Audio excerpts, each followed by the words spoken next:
Jordan has eclipsed 1,500 points in his career and scored 20-plus points over a dozen times.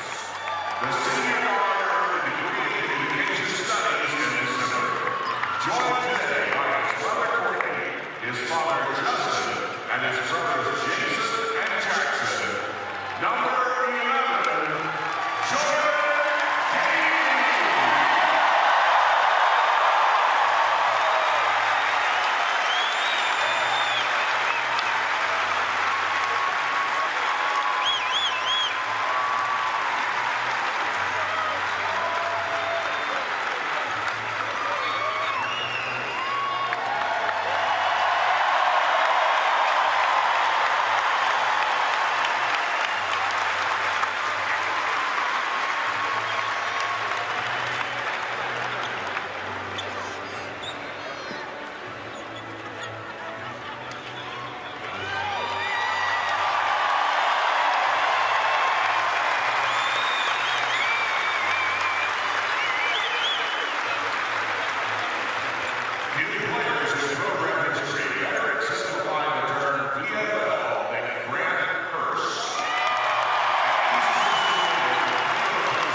One of the toughest competitors in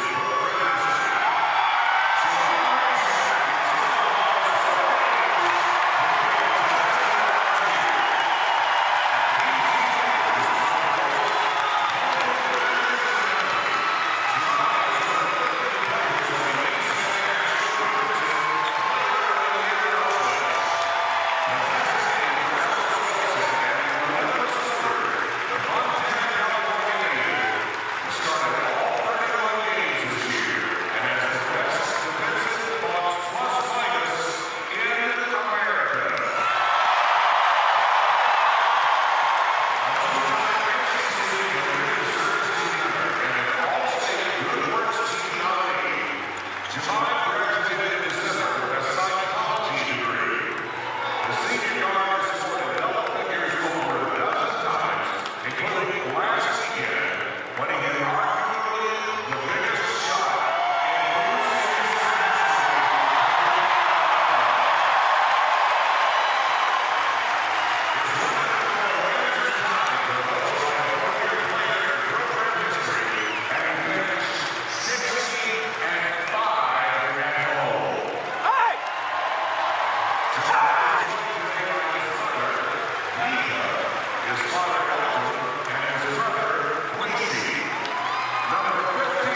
Keep on showing love, and I appreciate all the things that you care about the kids.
Tennessee head coach Rick Barnes here.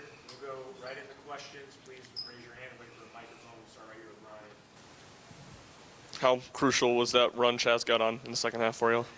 It was, and again, I told the team coming in that you could bet that South Carolina Lamont does a great job, and I told him before the game how much admiration I have for him, just based on when you go through losing some key guys with injuries and being so close so early in the semester, the season, the early season, losing some tough games at home, but the way his guys just kept fighting, and we showed our team a lot of clips about them all throughout the year and how hard they kept playing and getting better. And we knew, one, we wanted to really try to, and they play really complimentary basketball where they put you in long possessions on both offense and defense. They make it a possession game, and they've been so good inside this year in their wins. We really fought hard there. I thought by being so gap heavy and trying to take away the lane, I'm sure I think the first half they shot maybe, 14 threes or something. That's not what they probably prefer to do, but we knew they'd make some of those at some point, and but we still bogged down a little bit on offense. But it was the kind of game I thought, but if we make our free throws, it gives us a chance to get away from them a little bit, and we didn't, and that's part of it. But I told our guys, you can almost understand that this is really the start of postseason play. And the kind of games you're going to be in, they're going to be real grind-type games, and it's a great opponent for us to play against because of how they play, and we're going to see some different things now. We tonight saw someone that really plays a different style than a lot of teams in the league, and we knew it would be hard, and it was. Rob, Jack, and Grant. Coach, just the emotions of the day. I mean, I know you're not done with this team yet, but seeing Zakai Jemai, for the last time on this court, what was that like for you? Well, one, I really can't thank our fan base, Vol Nation, for staying after the game. This is something, to be quite honest, I've always kind of wanted to do, because when you do it before the game, it kind of throws everything out of rhythm. And again, it's emotional. It's an emotional time for those guys. I mean, when you have poured every fiber of your being into this program the way Zakai and Jemai have done that, and then you think about Jordan the last 2 years coming in, and these other days with modern day transfer portal and coming in a year and buying in the way this group did is special. But it is tough because, you want them to have their best day ever. You hope it's like that, but it really pales on the court to what they have done for this program since they've been here, both Jemai and Zakai especially. I mean, yesterday, Jemai Meshack won the Torchbearer Award, which was a great thing when Chancellor Plowman came over and had a great celebration in the locker room before the game. As you know, it's the highest award a student can get here. And it started talking about all the things he has done off the court, along with, Zakai. Those guys they came in and, I think Jemai said it yesterday, but Zakai would have said the same thing. Their biggest thing was they wanted to come here and make their family proud. They wanted to make Vol Nation proud, and they did that. And watching how far they have both come, it is emotional. And again, because I know how hard I've been on both of them from a coaching standpoint, but I think they understand it's out of my love and respect for them, and knowing that what they're going after is a hard thing to get to. But our goal was to make sure that when it's all said and done here, they know how much we cared about them, loved them, and hope that they know that we didn't leave anything in our tank, that we wanted to pour it all out to them. And those two guys, certainly over 4 years, have lived up to our motto, it's not about me. Enom, it's not about me, as well as any two players that have ever come through the program. Coach, early in the second half, You're trailing 39-40. You call a timeout. Out of that timeout, you come out with a lineup of Gainey, Linear, Meshack, Phillips, and Milicic. This lineup goes on a 9-2 run. Your team never really looks back. What do you see from that lineup, and do you think this was the turning point in the game? Well, I mean, we were searching for a couple different things there. Obviously, we knew that we had a game plan, really, and to be tight in those gaps, and it took a little bit of our aggression, the way we normally extend and play out there. But with that group, we said we're going to get aggressive. We need to continue to run. We need to, obviously it's a good offensive lineup, and I thought we executed well at that point in time. And but it was obviously a pivotal part of the game to try to get some separation. They're a hard team to separate, and again, we had some chances earlier if we'd have made some key free throws at the time, but that was an important stretch for us, obviously. What's it say about this team to finish in the top 4 of the league when the league is what it is right now? And how do you guys kind of view the SEC tournament next week? Well, again, I think it speaks volumes. I mean, we go back, I heard Greg Polinsky say last night, we lost 3 road games by a combined 5 points, and that's how final line winning and losing is. And we did that early. That put us in a tough position. Our goal, like every team that starts out, is to try to win the regular season championship. Now you go to the tournament, it's a whole different, I mean, you've gone through a 2.5-month grind of the regular season, and now you're going to maybe try to redo it all in a weekend. And so it's tough, but, and everybody talks about, do you go put everything into it? This time of year, you got to put everything into it every single game you play. I don't care what anybody thinks, and you can look at whatever. I mean, I've never coached a team that didn't go on the floor, that didn't want to win that game. And but right now, there's a lot of teams fighting for their lives to try to get to the NCAA tournament. We're fighting to get better, and that's what's on our agenda, that we have got to continue to grow. And otherwise, right now we've got 2 games left if we don't get better. And so right now it's up to us as a program to see how long of a run in terms of games that we want to make here. Rick, the crowd obviously showed Grant Hurst a lot of respect at the end of that game. He transferred here and made it clear he wants to coach and loves this staff and follows y'all. How ready do you think he is to kind of embark on that? And you've been down that road. What's kind of the next step for him as he makes this transition here in a few weeks?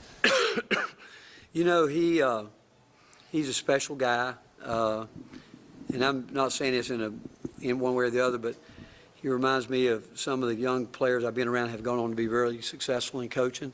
He's involved in every game. You'll hear him talking during the timeout. His teammates have such great respect for him. And he's been a big part. He's a great basketball mind. He really is. He sees the game in a really good way. He's been able to talk to our team times when I get really upset with him, and he's got a calming way to go over and make sure that they understand, listen to what he said as opposed to maybe the delivery. And he's great at that. But he's going to be a terrific coach because he's a great people person. He loves the Lord, which I think is so important. He's well-grounded. He's going to be a good one. There's no doubt he's going to be a good one. Sorry, Ben, Reese, Mike. Rick, given how physical the SEC is this year and the quick turnaround from the SEC tournament to the NCAA tournament, how critical do you think it is that you all did secure a 2-round bye to where you at most are playing 3 games instead of 4 or 5? Well, we know that's important right now because we still, like every team, you notice Colin Boyd, he's banged up a little bit, and everybody's got some bang-ups with their team, and we've got that we've have dealt with like everybody all year, and just 1 or 2 days make a huge difference in terms of just getting some guys a little bit of rest. And some of it won't get better totally until the season's over with, but a day or 2 here does make a difference.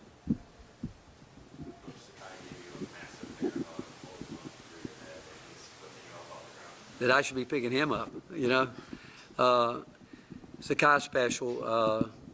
I think about him. I go back to his first year here when he came in, and I remember we were in the Sweet 16 game. I think we had he and Kennedy and Santi on the floor even at that point in time in the game. But I'll most remember, he had had an incredible freshman year and hadn't had a bad game all year, and it played well. Had not never seen him show any emotion whatsoever, ever. And we were at Georgia, and that was a day or so after. Remember, his house caught on fire in New York, and when his mom walked into the game, he lost it and played his first bad game I ever saw him play.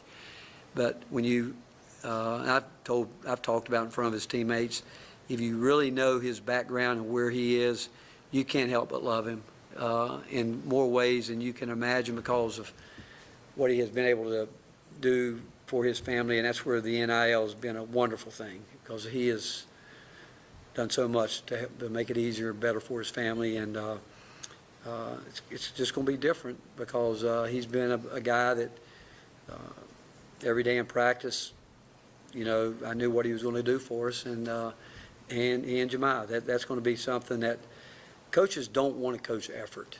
You'd like to think that every guy comes out there with max effort, but the fact is they don't. But we have two of them that pretty much did that for 4 years. And then again, I could say that this past year, Jordan took it to that level. I wish that and that Igor and D. Stone and Chaz, we could have had just one more year with them because they're such great kids. But it's just a big jump from where they were to here. But there's no doubt with a little more time, they would have fallen right into that group as well. The way the game played today, how important was it to get a game like that going into the postseason? Well, it's huge because he knows that I wasn't real happy with his performance at Ole Miss. I didn't think he was locked in a number of different areas, and he knows how I felt. I'd let him know during the game, at halftime, after the game, all of it. And he came back and got focused, and I thought his minutes were key today. I thought they were key minutes. Obviously, he missed some free throws, but those were all big plays and his defense, and we need him. And he delivered for us today. Saw two more hands up, Paige and Caleb. I guess guys don't always show their emotions, but when you see their moms crying as they're coming down the line, how much does that reflect how much those players have poured into this program? Well, again, I've been so blessed, and I'm so thankful. Obviously, when you get to your last home game, and I was spending some quiet time with the Word today, and thinking about how blessed I am and how thankful I should be for just having the opportunity where God's put me to spend time in this game, but also with these players. And even a better benefit is getting to know their families. And if you all knew the loyalty that Jemiah's family have given to me and our staff, and Zakai's, obviously the Gainies didn't have a choice, but the fact is those two families have been as loyal to us as any two families I've ever been around. I mean, again, in a era when it's easy to say, hey, we're going to go try something else, they never wavered with that. They wanted to be here. And I can't tell you again how proud we are as a program that Jemiah Meshack got the Torchbearer Award. That's an incredible accomplishment for anybody, and for him to come from our program and represent us. And I mentioned out there, one of the greatest compliments that I've gotten this year was we were leaving an opposing arena, and the last thing I say to Mary Carter when I leave the building, have we taken care of the locker room? Because we have prided ourselves for making the way we walk into a locker room better. And when I was walking out, I said it to Mary Carter, and I heard the person that was waiting to go in, he said, Coach, you guys always leave it great. And no one's ever said that to me. And it goes back to our support staff, our managers, everyone on the program, that we want to represent the University of Tennessee in a first-class way. But I think that comment speaks highly of our program and the support people that no one knows about. But again, going back to Jemiah and Z, man, it is emotional. I got emotional with them because, again, I know how hard I've been on them. And I know there's days they walked out of this building probably not wanting to see me again. But they never showed that side. But I know how they had to feel because I was tough on them. But I love them. And I also know this, when they went back and they called their parents had my back too, which I appreciate.